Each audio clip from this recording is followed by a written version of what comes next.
If a student wants to become a serious yogi, the first question I ask is, do you have a yoga teacher? I don't think we can have a serious practice if we're hopping around from teacher to teacher without any consistent direction. We all need a teacher who will get to know our individual circumstances, personality, and faults, and who wants to lead us down a path that will help us blaze our own trails and evolve as individuals. What does it take to become a serious yogi? Now comes the next question: if we want to become serious about yoga, how often should we practice?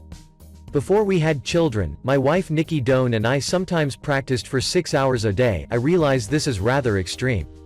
Since having kids, we are lucky to get in 2 hours a day, but experiencing such long hours of practice in the beginning years opened up my body in such a deep way that I can now practice for a shorter duration and achieve the same results.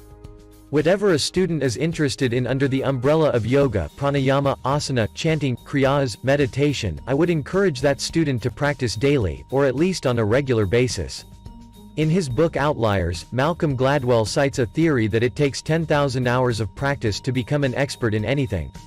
Even if a student practices yoga for 12 hours a week, every week, that adds up to only 624 hours a year, which means it would take over 16 years to become an expert in yoga, according to this theory.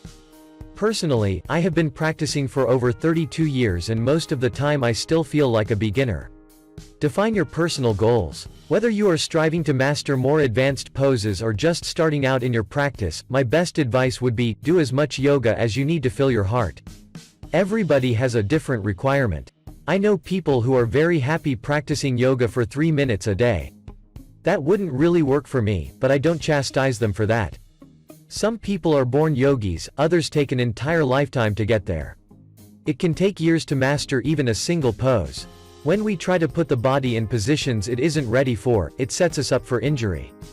It's not like we can't work toward poses that are challenging. But it's always a journey. We start a pose, work on it for several years, and finally get it dialed in. You can be a master yogi and never master a pose, or you can master several poses and never be a master yogi. To me, a yoga master has achieved equanimity in life. The most profound gurus will tell you they're still struggling, and if they don't, be careful.